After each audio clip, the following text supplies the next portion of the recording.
Bonjour à toutes et à tous et bienvenue pour cette nouvelle vidéo sur Blood is the New Black.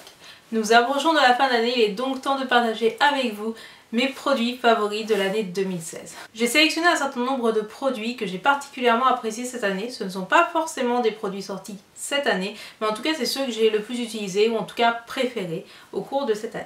Je vais vous les présenter sans ordre particulier parce que je n'avais pas envie de faire un classement. En termes de maquillage, il se trouve que j'ai choisi pas moins de 3 palettes pour mes favoris de l'année 2016. Donc je vais vous expliquer pourquoi il y en a 3, sachez que c'est ces 3 là. Celle-ci vous la connaissez, je vous l'ai déjà présentée l'année dernière. Il s'agit de la Chocolate Bar de Too Faced et aujourd'hui encore c'est une de mes favorites.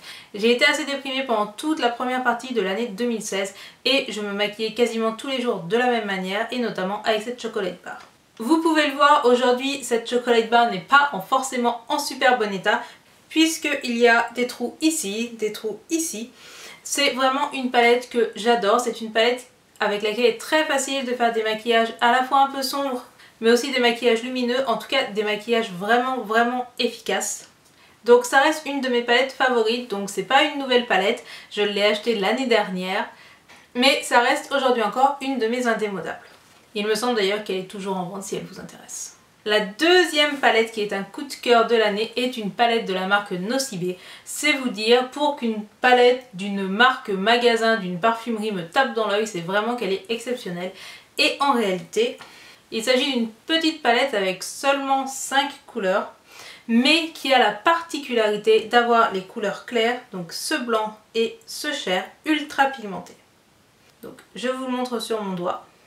Donc ça, c'est la palette que j'utilise en ce moment quasiment tous les jours puisque cette couleur là est ma touche lumière que j'utilise en coin interne pour illuminer le sourcil, voire parfois même en highlighter.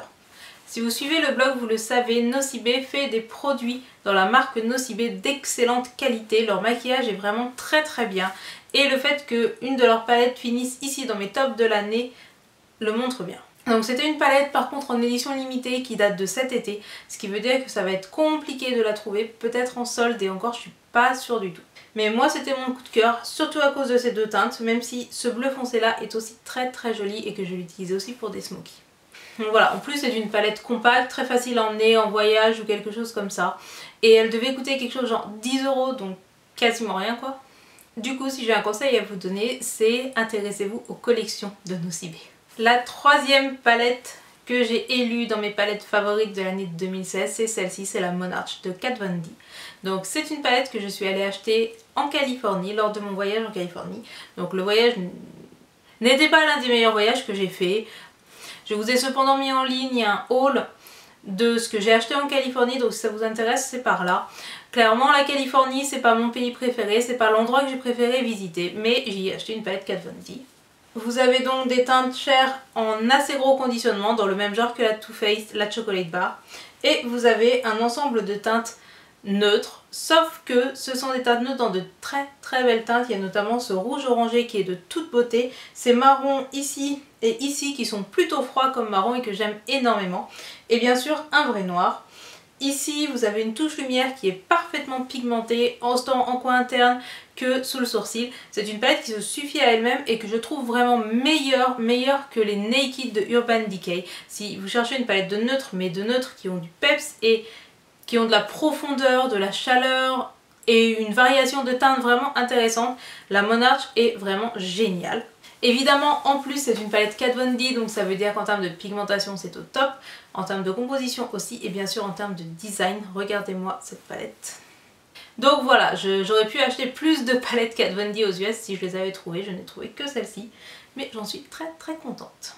J'avais envie de vous parler d'un rouge à lèvres particulier. Il s'agit du Smoked Purple de MAC.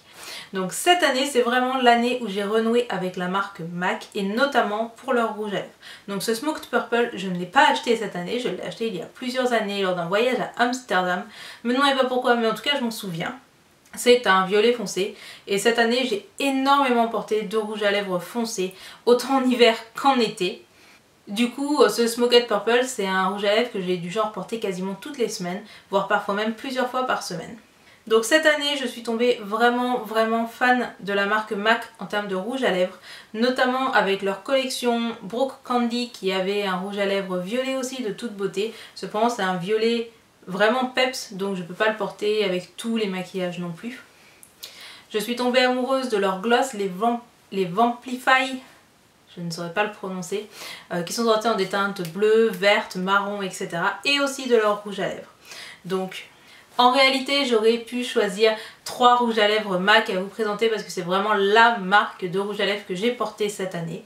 Mais j'ai choisi celui-ci qui est le Smoked Purple, qui est pas vraiment un mat, pas vraiment shiny, mais qui est assez foncé, qui est vraiment une couleur que je trouve flatteuse pour mon teint.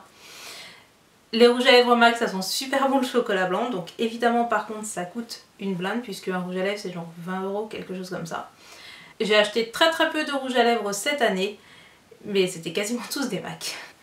Mon autre coup de cœur maquillage cette année c'est ceci, il s'agit d'un highlighter de la marque Urban Decay en teinte Sin.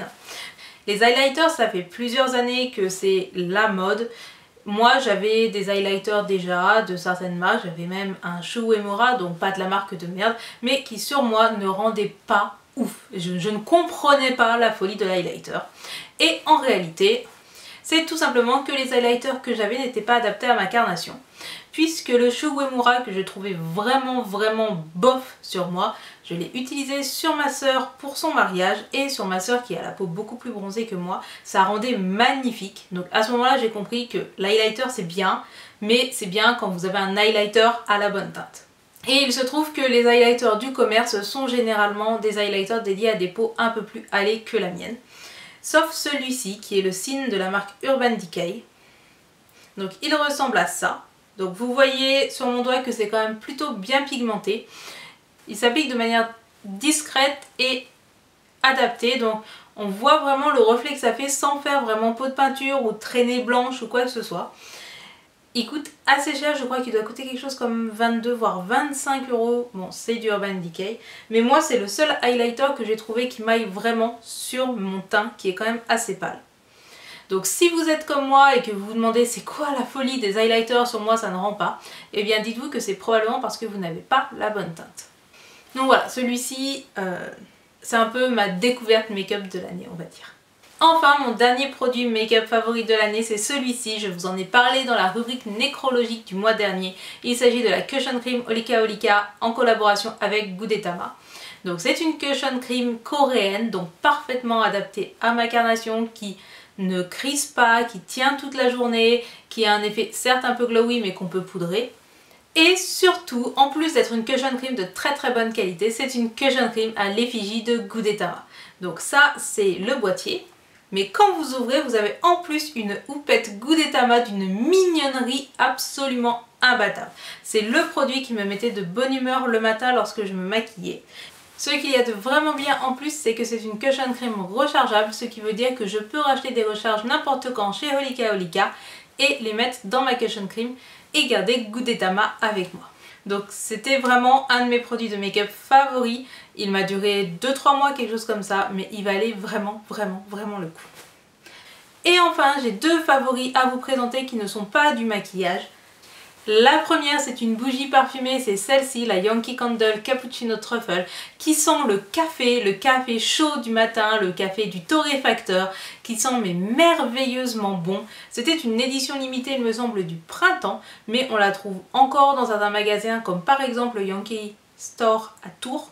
Donc c'est une odeur à la fois de café chaud avec une petite touche de chocolat, c'est vraiment une odeur ultra cocooning et si comme moi vous êtes caféinomane, c'est vraiment la Yankee Candle qu'il vous faut. C'est dommage, je ne peux pas vous faire respirer à travers la caméra à quel point elles sont bonnes, mais moi c'est un coup de cœur olfactif absolu. Et enfin, il fallait bien un favori mode dans cette vidéo. Il s'agit de ceci, c'est un petit sac à main inspiré de Sailor Moon, donc plus précisément de Luna. C'est un petit sac, puisque vous voyez, on ne peut pas mettre grand chose. Je vous l'avais présenté dans un lookbook que je vous mettrai peut-être ici. Je l'ai eu sur Gearbest, qui est un site chinois, ce qui fait qu'il coûte quelque chose comme 25 $, donc pas très cher. C'est un design qu'on voit beaucoup sur quasiment tous les sites chinois, donc je pense que vous n'allez pas avoir de mal à le trouver. En termes de finition, c'est tout à fait honnête. Après, je suis pas habituée aux sacs de luxe et c'est pas ce que je cherche. Il y a bien sûr la petite anse pour le porter. Et pour tout vous dire, à chaque fois que j'ai porté ce sac en ville, notamment à Paris la dernière fois, je me suis faite arrêter par des gens qui me disaient « Ah, votre sac il est trop bien ». Comme quoi, voilà, moi je l'adore, mais a priori je ne suis pas la seule à l'adorer. Et en plus, bah, vous savez que je suis une très très grande fan de Sailor Moon, donc forcément ce genre de sac à main me fait super plaisir. Et voilà, c'était tout pour mes favoris de l'année 2016.